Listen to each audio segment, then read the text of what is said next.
This is Kevin from thechesswebsite.com. Today we're going to be going over one of my favorite parts in chess, very aggressive openings. So sit back, relax, and enjoy my list of the top 7 chess aggressive openings.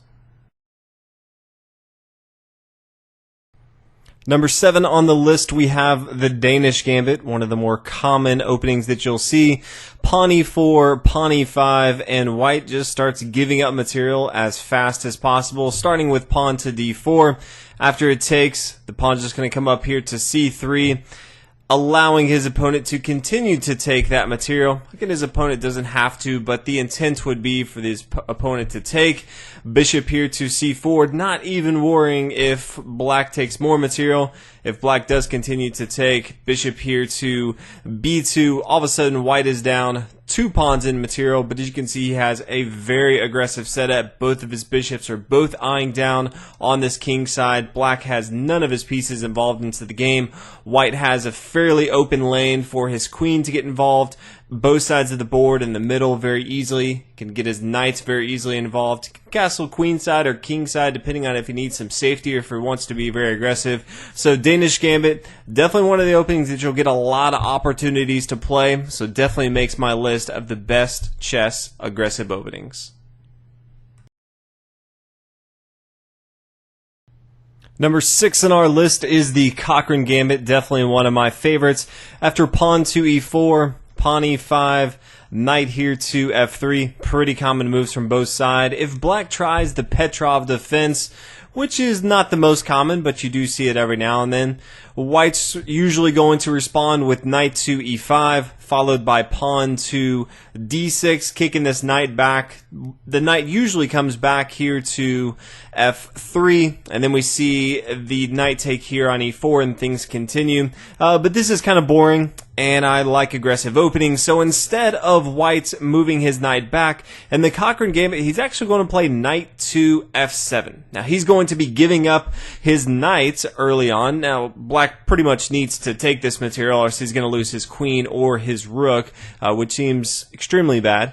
So he needs to take this, but this is going to be completely fine. This is what white wants in this position. He's given up a knight and material, and in exchange, he has 2 pawns, and his opponent's king is wide open, and white can pretty much attack it the rest of the game. So there's a separate video on that, so I won't go into it, but definitely a fun, aggressive opening. The next aggressive opening to make our list is the Scotch Gambit. Starts out with pawn to e4, pawn e5. I love pawn e4 openings. Knight to f3, knight c6, and then pawn to d4. This is the Scotch game. The Scotch game is typically pretty slow, pretty boring, and so someone came up with the Scotch Gambit, which makes it all the more interesting. So after the pawn takes here on d4, white's going to forego taking this material here on d4. You know, you could see an exchange of the knight and the knights here, but instead white's going to play bishop here to c4, and he's going to have a very strong attack that he's going to start. So again, the Scotch Gambit, if you're definitely looking for a way to kind of spice up the Scotch game, this is definitely your opening. The next aggressive opening to make our list, you guessed it, it is the King's Gambit, my favorite personal opening to play. Pawn to e4, pawn e5, and then pawn to f4, giving up material. If you haven't played this before, it's definitely great for not only beginners, but those people who have been playing for a long time. After the pawn takes here on f4, usually knight to f3. This is kind of the way I play. You can play bishop here to c4 if you want to, but so many fantastic lines that I actually want to go over one of my favorites because it's also extremely aggressive, and so I'll keep it with the King's Gambit, and that is the Muzio Gambit. And so your opponent won't always play into this, but if they play pawn to g5, the typical way for King's Gambit would be to play pawn to h4, and then when they push down, you play your knight to g5, and then you look to get your bishop involved, but this pawn right here is kind of allowing for an outpost on g5. The Muzio Gambit just doesn't really care about all that. It's always trying to get more pieces involved into the action, so it plays bishop here to c4. The pawn's going to push forward, attacking this knight. White doesn't care. White's just going to castle on the king side and pretty much give up that material. So after the pawn takes, the queen takes right here. And all of a sudden, if you look at this setup, the king side's kind of weakened for black. He has no pieces really involved into the action except this lowly pawn here on f4. All of a sudden, from White's perspective, he's castled. He's got his queen involved. He's got his bishop involved. Things are going to be very, very difficult for black to kind of hold on to all the aggression that White has. So not only is the king's gambit pretty fun and aggressive, but the Muzio gambit takes it to a whole nother level. The next aggressive opening we're going to be looking at is the Halloween Gambit. It is extremely risky, but it is so much fun to play. Starts out with pawn to e4. If people are curious why e4 is a pretty common occurrence, this opens up the door for the light square bishop to get the queen involved into the game. Usually e4 is a much more aggressive opening, so that's why a lot of the openings have e4 in it. But pawn to e5, and then we have kind of the four knights game, so knight to c3, after knight to c6, then we have knight to f3, and the Halloween's gambit is knight taking here on e5, which seems a little crazy, and it is, which is why it makes the video. Knight taking here on e5, the pawn's going to push forward to d4. If the knight comes back here to c6, we kind of just push forward again.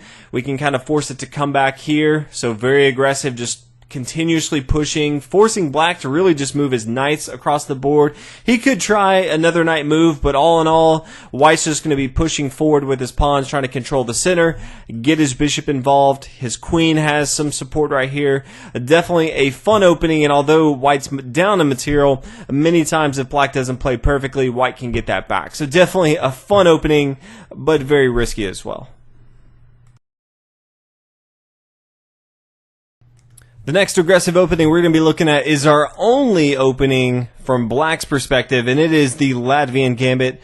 I've been playing it more and more just because it's so much fun to see your opponent's face when you play it. They really think you have no clue what you're doing, and it's really fun to play. So pawn to e4, pawn e5, pretty common. Knight to f3, which you're going to see all the time. So you're going to have many, many opportunities to actually play the Latvian Gambit, and then you're going to play pawn to f5. Pretty crazy opening. There's a lot of different ways that White can respond to this, especially if they've never seen it. They may try something super crazy, so that's why there's another video specifically about that. But the Latvian Gambit is extremely aggressive, opening up the king side over here. There's a lot of different ways to bring the bishop here to c5 and actually give up material, even the rook or the queen if you want to, and just go ahead and attack this square here on f2. So a lot of different ways you can do this. But no matter how you slice it, the Latvian Gambit is definitely one of the best aggressive openings. Rounding out our list of best aggressive openings is the fried liver attack. It's just so much fun. I had to include it on the list. Pawn to e4, pawn e5, knight f3, knight c6, bishop here to c4. Gotta love the light square bishop in an aggressive opening. Knight to f6, all very, very common moves. White has many different ways he could play. He could play pretty passive with king castling on the king side. He could play pawn pushing forward, knight to c3. These are all fun, but these are all boring. And that's why we play the fried liver attack, and that's with knight here to g5, getting ready to play knight taking here on f7. Could also, if you really wanted to, play bishop here on f7. But all in all, White's looking to exchange material off the board, a lot of material, get that king here to f7, go ahead and get that queen involved into the game, attacking if he needs to, and just chase this king all over the board. If you haven't played it, I definitely recommend it. If you haven't watched the video, also recommend watching that. There's a lot more to this, so many different lines that both sides can go to, but all in all, it is a fantastic opening and definitely makes the top of the best chess aggressive lines that I have. So hopefully you guys enjoyed this video. If you have any more requests for top video openings or anything else you'd like to see, let me know. If you have some other aggressive openings that I didn't include in this list, feel free to leave a comment, let me know. I'm always looking for some great aggressive openings in chess, but hopefully you guys enjoyed this video. I'll see you on the next one.